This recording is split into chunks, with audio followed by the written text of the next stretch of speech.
नमस्कार साथियों, बहुत बहुत स्वागत आप सभी का हमारे YouTube चैनल पर।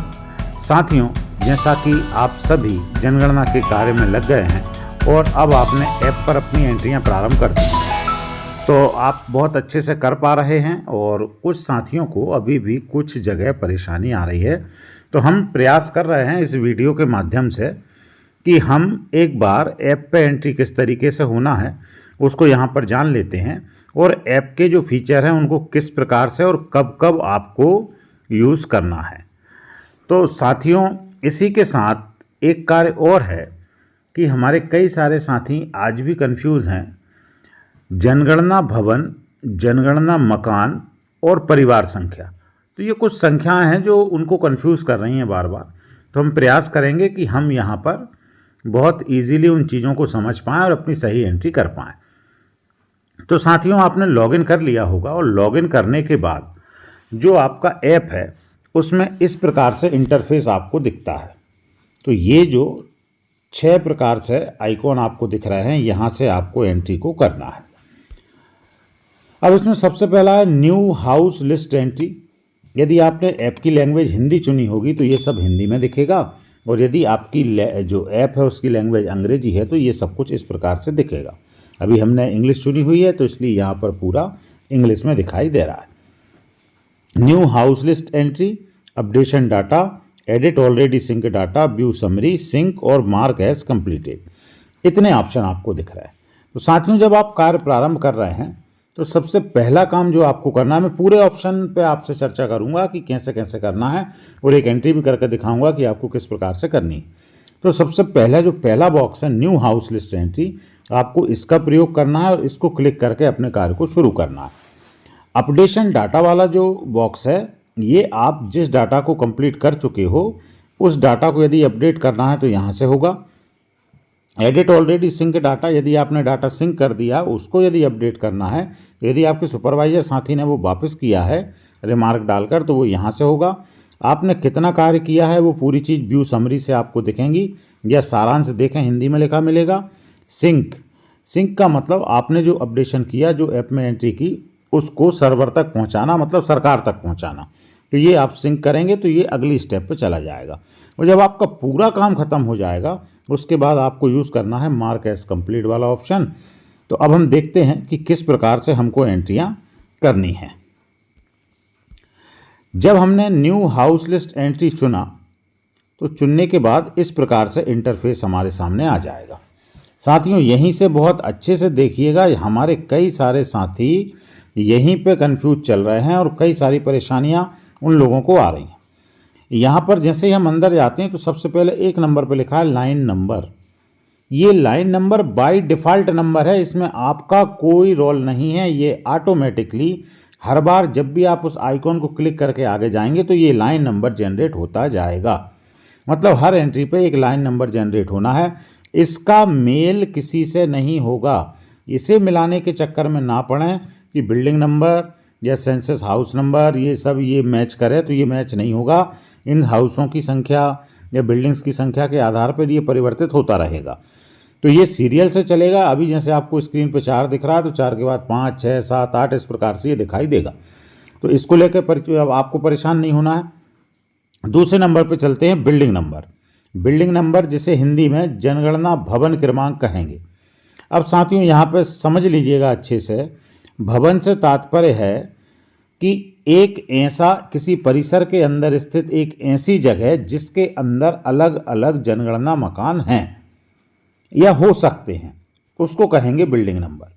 तो मान लीजिए हमने यहाँ पर बिल्डिंग नंबर 1 डाला और हम देखते हैं कि उस बिल्डिंग में मुख्य द्वार से अंदर जाने के बाद अंदर 2 अलग अलग पार्टीशन हमको बने दिख रहे हैं जिनके दरवाजे अलग अलग लगे हुए हैं। तो ऐसी कंडीशन में 2 दरवाजे लगे हुए हैं और 2 परिवार उसमें रहते हैं, दोनों के किचन अलग हैं। तो ऐसी कंडीशन में वो भवन तो एक ही कहलाएगा, पूरा एक कैंपस में घिरा हुआ है, लेकिन उसके अंदर जो जनगणना मकान है उनकी संख्या अब 2 हो जाएगी। तो ये एंट्री किस प्रकार से करनी है उसे हमें समझना है। यहाँ पर बहुत सारे साथियों का कन्फ्यूज़न आ रहा है। तो मान लीजिए कि आपने कार्य शुरू किया है और वो पहला मकान है, उसमें ये कंडीशन आई, तो आप बिल्डिंग नंबर में 0, 1 या 1 यहाँ पर डालेंगे और यदि आप पहली एंट्री कर रहे होंगे तो यहाँ नीचे रिपीट लिखा हुआ है, तो ये रिपीट का बटन पहली एंट्री में सक्रिय नहीं होता है, दूसरी एंट्री से हो जाता है। तो अब इसका भी उपयोग आपको अभी बताने वाला हूँ कि आपको कैसे करना है रिपीट के बटन का उपयोग। तो यहाँ पर हमने डाला क्या, जनगणना भवन नंबर 1 डाला। अब हम उस भवन के पहले परिवार की एंट्री कर रहे हैं। तो जब पहले परिवार की एंट्री आप करेंगे तो सेंसस हाउस नंबर मतलब जनगणना मकान क्रमांक ये यहाँ पर जनरेट होना है अपने आप। चूँकि आप 1 नंबर की जो भवन है उसमें पहला जो जनगणना मकान है तो आप उसकी एंट्री कर रहे हैं। तो ऐसी कंडीशन में आपको न्यू पर क्लिक करना है। जैसे ही आप न्यू पर क्लिक करेंगे तो यहाँ पर 0001 एक जनगणना मकान क्रमांक यहाँ पर जनरेट हो जाएगा। अब इसके बाद आपको नेक्स्ट पर क्लिक करके अगले कार्य को करना है, आगे उसकी जानकारियाँ भरना है। ठीक है साथियों, क्लियर हो गई बात। अब दूसरे सिनेरियो में चलते हैं। अब हमने एक एंट्री कर दी। एक एंट्री करने के बाद हमें उसी भवन में मतलब वही जो 1 नंबर का भवन है अब दूसरे जनगणना मकान की एंट्री करनी है। तो अब आप यहाँ पर क्या करेंगे, यहाँ पर आप बिल्डिंग नंबर फिर से 01 डालेंगे। ठीक है साथियों, 01 बिल्डिंग नंबर हमने डाला और डालने के बाद अब हम रिपीट जो नीचे आपको बटन दिख रहा है इस पर क्लिक करेंगे। जब आप रिपीट पर क्लिक करेंगे तो आपका भवन नंबर चेंज नहीं होगा। अब चूंकि 3 नंबर में जो आपका जनगणना भवन जो है 1 नंबर जो है उसमें आप एक एंट्री पहले कर चुके हैं, वो पुनः उसी में एक और डाल रहे हैं। तो जब हम नए मकान की एंट्री कर रहे हैं तो यहाँ पर दोबारा से हम न्यू पे क्लिक करेंगे। तो न्यू पे जैसे ही आप क्लिक करोगे तो यहाँ पर जो जनगणना मकान क्रमांक है वो यहाँ पर आ जाएगा 0002। भवन क्रमांक वही रहेगा 1। साथियों क्लियर हो गई होगी आप सभी को ये बात। यहाँ पर बहुत कन्फ्यूज़न है आप लोगों को, तो उसको मिटाने का सिंपल सा तरीका समझें कि यदि एक भवन में एक से ज़्यादा मकान हैं, एक से ज़्यादा मुख्य दरवाजे लगे हैं, अलग परिवार रहते हैं, अलग किचन है, तो उन सबको अलग अलग जनगणना मकान माना जाएगा और उनकी एंट्री के लिए भवन नंबर वही रखना है। पहली बार में आप एंट्री करेंगे और दोबारा उसी भवन में कर रहा है तो बार बार आपको रिपीट बटन का यूज़ करना है और जो जनगणना मकान है वो हर बार न्यू क्लिक करना है ताकि नया मकान का नंबर आता जाए। तो इस प्रकार से आप कर लेंगे। अब आपके मन में एक प्रश्न होगा कि रिपीट बटन का यूज़ क्या है, ये तीसरे नंबर में जो जनगणना मकान वाला कॉलम है इसमें रिपीट बटन का क्या यूज़ है। तो अब यहाँ समझिए, मान लीजिए कि हमारी जो बिल्डिंग नंबर 1 है उसमें अंदर जाके हम देखते हैं कि 2 परिवार तो रह रहे हैं लेकिन अलग अलग हमें मकान जैसी स्थिति नहीं दिख रही। वो दोनों परिवार अपना खाना भी अलग बनाते हैं लेकिन मुख्य दरवाजे नहीं हैं, ऐसी सिचुएशन है। तो वो देखने में ऐसा लग रहा है कि एक ही मकान है लेकिन उसमें 2 पोर्शन बने हुए हैं अलग अलग और वो 2 परिवार उनके अंदर रह रहे हैं। तो अब हमें 2 परिवारों की एंट्री करनी, ना कि मकानों की एंट्री करना है। यहाँ पर साथियों ध्यान देना। अब इस एंट्री में क्या करना है, बिल्डिंग नंबर तो हम 1 डालेंगे। अब 1 डालने के बाद फिर हम सेंसस हाउस नंबर पहली बार में हम जो यूज़ करेंगे तो न्यू पे क्लिक करेंगे। तो यहाँ पर जनगणना मकान क्रमांक जनरेट हो जाएगा 0001। ठीक है, उसकी एंट्री हो जाएगी। एंट्री होने के बाद अब दोबारा जब दूसरे परिवार की एंट्री उसमें करेंगे तो अब यहाँ पर बिल्डिंग नंबर डालेंगे 1, जो आपका भवन नंबर है वो 1 डालेंगे और फिर क्लिक करेंगे रिपीट पे। अब रिपीट पे जाने के बाद अब चूंकि वहाँ पर 2 जनगणना मकान नहीं हैं, तो 2 जनगणना मकान नहीं हैं इसलिए अब हम न्यू पे क्लिक नहीं करेंगे क्योंकि हम न्यू करके एक मकान जनरेट वहाँ कर चुके हैं।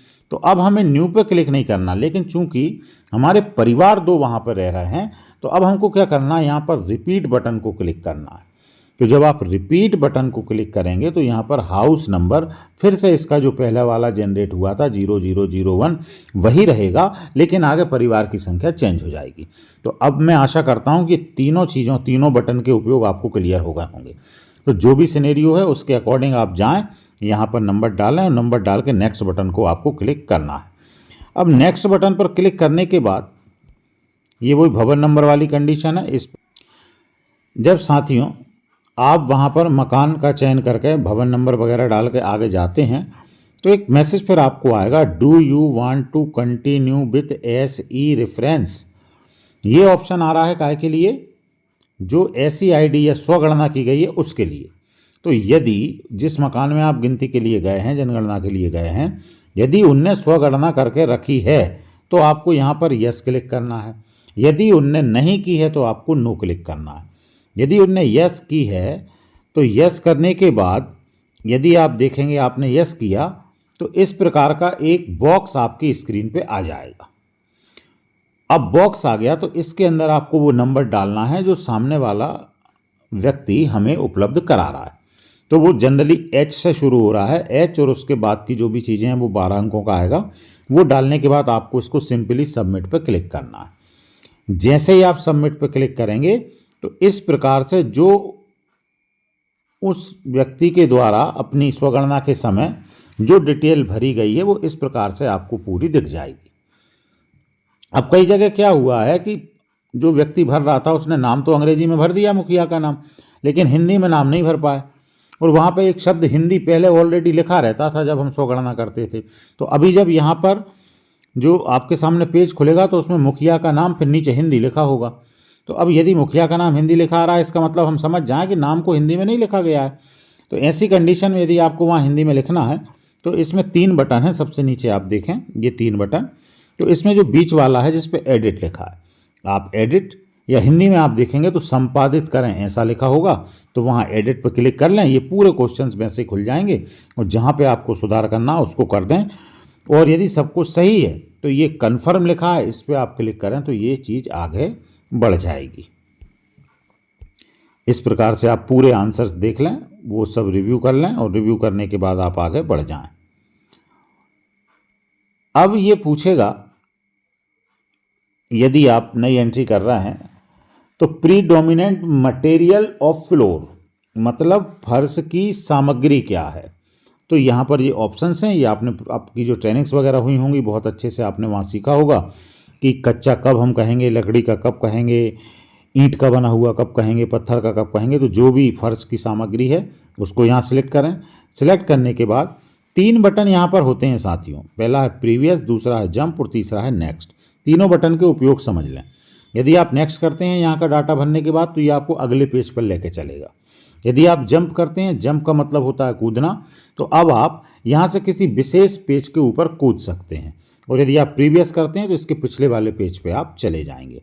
तो इस प्रकार से आपको कार्य करना है। फिर आगे जाएंगे तो प्रीडोमिनेंट मटेरियल ऑफ वॉल, दीवार की सामग्री, इनमें से चयन कर लेना है आपको। और आगे चलते हैं, रूफ की सामग्री पूछ रहा है, छत की सामग्री, इसमें से आपको जिस प्रकार की भी आप वहाँ देख रहे हैं वो आपको चयन कर लेनी है। अब अगले उस पर जब हम जाएंगे तो आगे हमको मिलेगा ascertain use of census house, मतलब जो जनगणना हमारा भवन है उसका उपयोग काय में हो रहा है। साथियों ये बड़ा महत्वपूर्ण वाला कॉलम है, इसको ध्यान रखिएगा सभी साथी।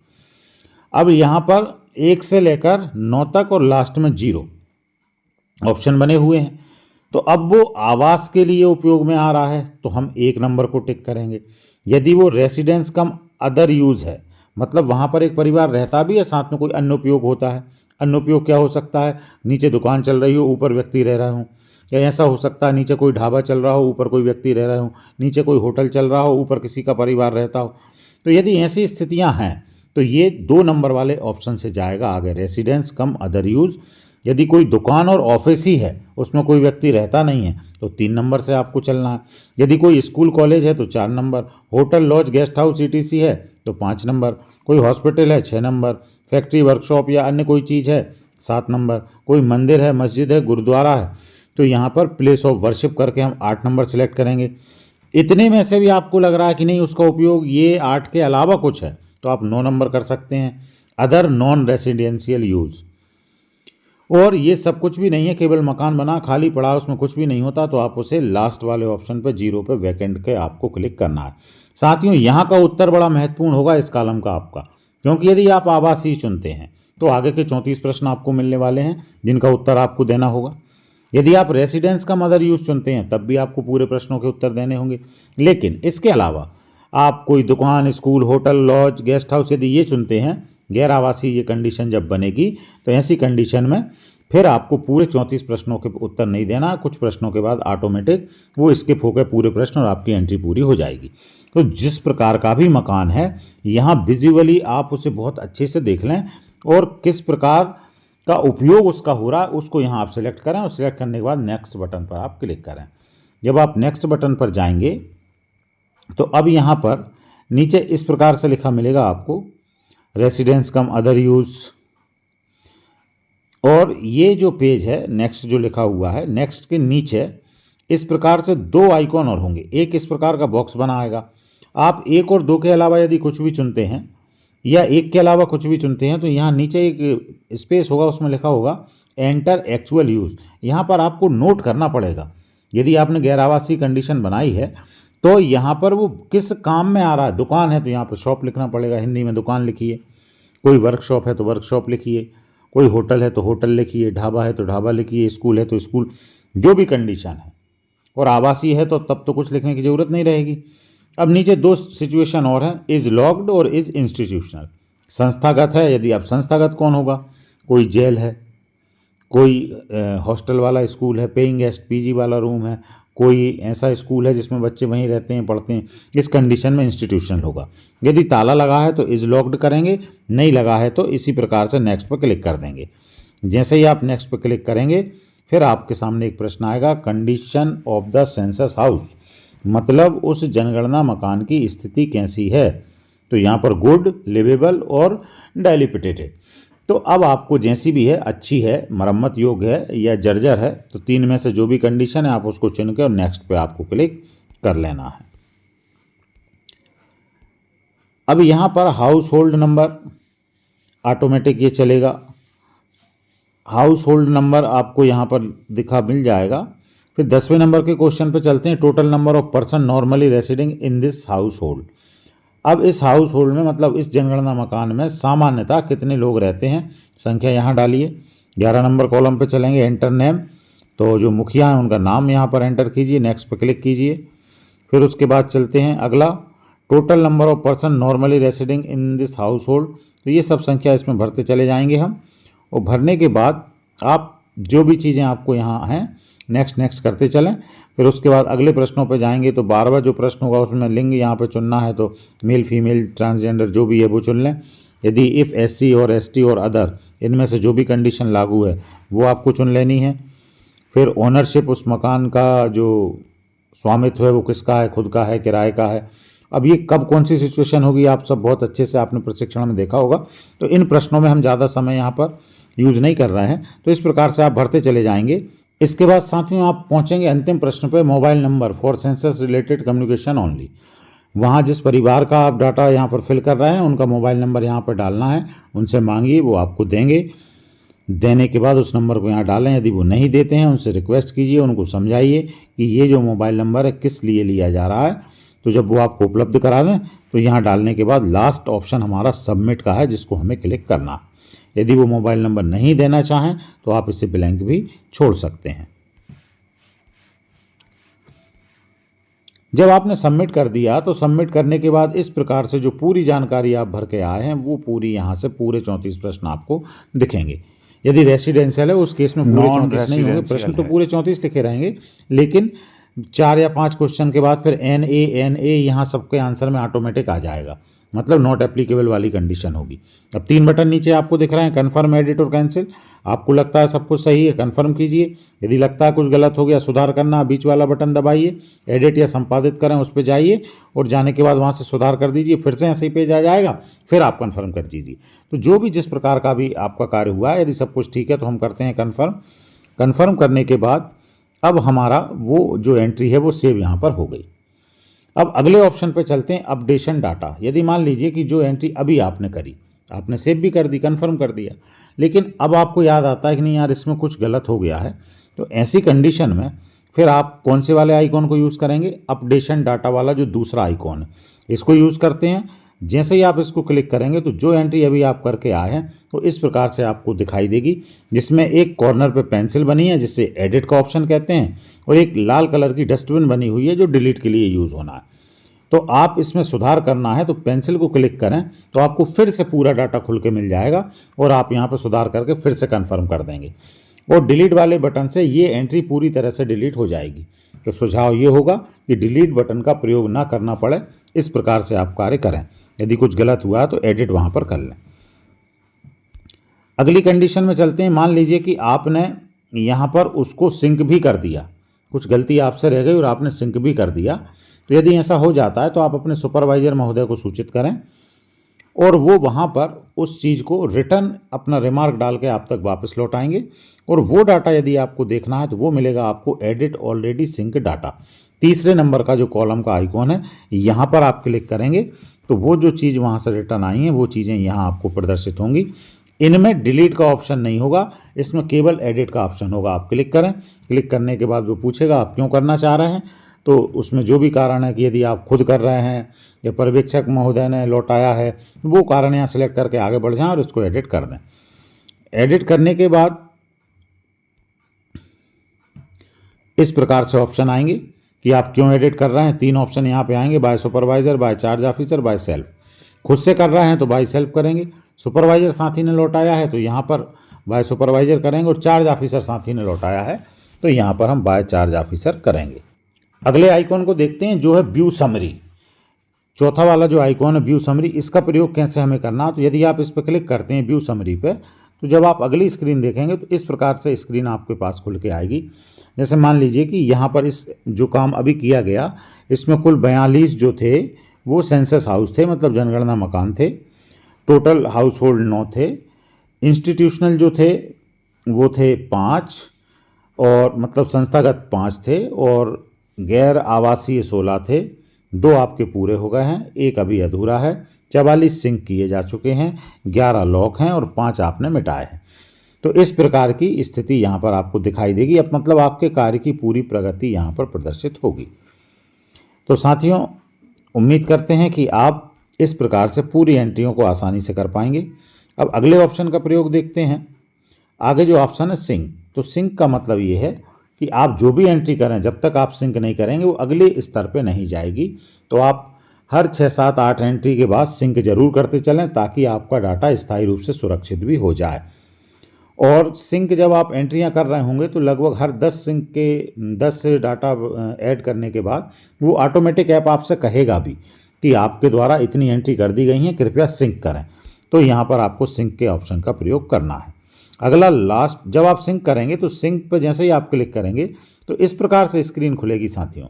ऊपर एक चेक बॉक्स बना है, उस पर टिक जरूर लगाना है। बीच का जो बॉक्स है इसमें आपको सिग्नेचर अपने करना है, और सेव एंड सिंक पे आपको क्लिक करना है। तो जब आप ऐसा करेंगे तो आपका डाटा सिंक हो जाएगा और एक मैसेज आपको आएगा कि सफलतापूर्वक सिंक कर दिया गया है। अब सबसे नीचे आते हैं, आखिरी आइकॉन है मार्क एज कंप्लीट। इसका प्रयोग कब करना है उसे समझ लें।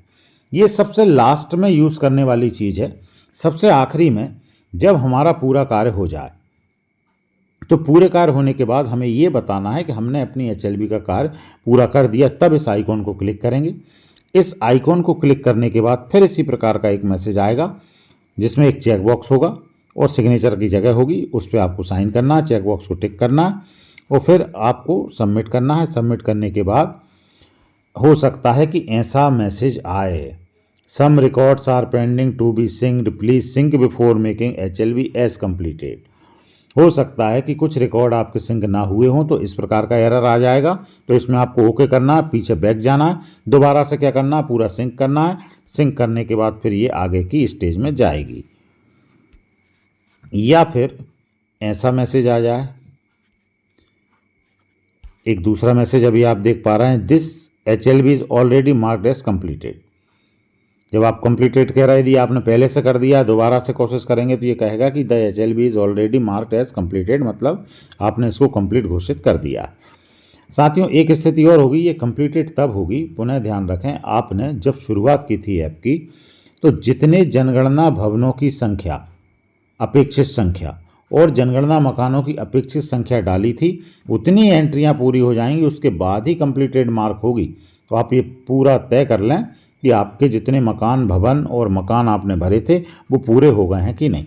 यदि उनमें कोई सुधार संशोधन हुआ है, आपने उस समय डाल दिए थे और कुछ ऊपर नीचे हुए हैं, संख्या यदि परिवर्तित हुए, तो आप वापस उस पेज पे चले जाएं और वहां जाके आप एक्चुअल नंबर्स को कर दें, ताकि ये आपकी मार्क एज कंप्लीटेड के रूप में सम्मिलित हो जाए। तो साथियों, आशा करते हैं कि इस जानकारी से आप बहुत आसानी से अपने ऐप के अंदर एंट्री कर पाएंगे। हमारी शुभकामनाएं हैं। और कहीं कोई कन्फ्यूज़न आपको लगता है तो आप इसी कमेंट बॉक्स में अपना मैसेज ड्रॉप कर दें, हम प्रयास करेंगे आप तक उसका उत्तर पहुंचाने का। पुनः आपसे निवेदन है, यदि आपने अभी तक सब्सक्राइब नहीं किया है हमारे चैनल को तो ज़रूर कर लें। बहुत बहुत धन्यवाद साथियों।